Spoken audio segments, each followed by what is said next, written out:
ഇന്ന് രാവിലെ തന്നെ പുട്ടും ബീഫും ആയിരുന്നു കേട്ടോ. കടി കട്ടനും ഉണ്ടായിരുന്നു.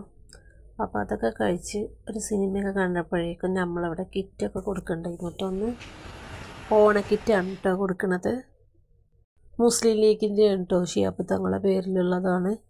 തങ്ങളൊക്കെ വന്നിരുന്നു കേട്ടോ പണക്കടത്തെ. നമ്മുടെ ഈ പരിപാടിയിൽ പങ്കെടുത്ത എല്ലാവർക്കും ഒറ്റ വാക്കിൽ നന്ദി അറിയിച്ചുകൊണ്ട് നിർത്തുന്നു.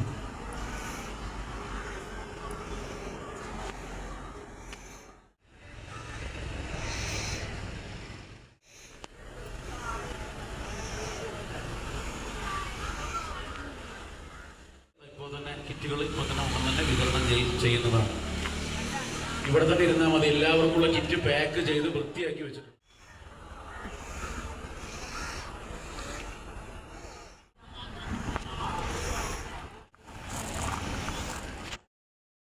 ഇവിടെ ഇങ്ങനെ റംസാനും കാര്യങ്ങളൊക്കെ ഇങ്ങനെ കിറ്റ് കൊടുക്കലുണ്ട് കേട്ടോ. ഇപ്പോൾ ഭയങ്കര പനിയാണ് കേട്ടോ, അതാണ് സൗണ്ടൊക്കെ ഇങ്ങനെ. എനിക്കും കാക്കാക്കൊക്കെ പനിയാണ്. കിറ്റ് എല്ലാവർക്കും ഉണ്ട് കേട്ടോ, നമുക്കൊക്കെ കിട്ടിയിട്ടുണ്ട് കിറ്റ്. നമ്മൾ കിറ്റ് പിന്നെ കാക്ക കൊടുത്തിട്ടുണ്ടായിരുന്നു വന്നപ്പോൾ. അപ്പം ഞാനിതൊക്കെ കാണാൻ വേണ്ടിയിട്ട് അങ്ങനെ മേലേക്ക് കയറിയതായിരുന്നു കേട്ടോ. ഒന്ന് ഉത്രാട ദിവസമാണല്ലോ അല്ലേ, എല്ലാവരും ഉത്രാട പാച്ചിലൊക്കെ ആയിരിക്കും.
അപ്പോൾ മാഷാ അല്ലാഹ് ആളുകൾക്കൊക്കെ കിറ്റ് കിട്ടിയിട്ട് എല്ലാവരും കിറ്റൊക്കെ വാങ്ങി പോകുന്നുണ്ട് കേട്ടോ.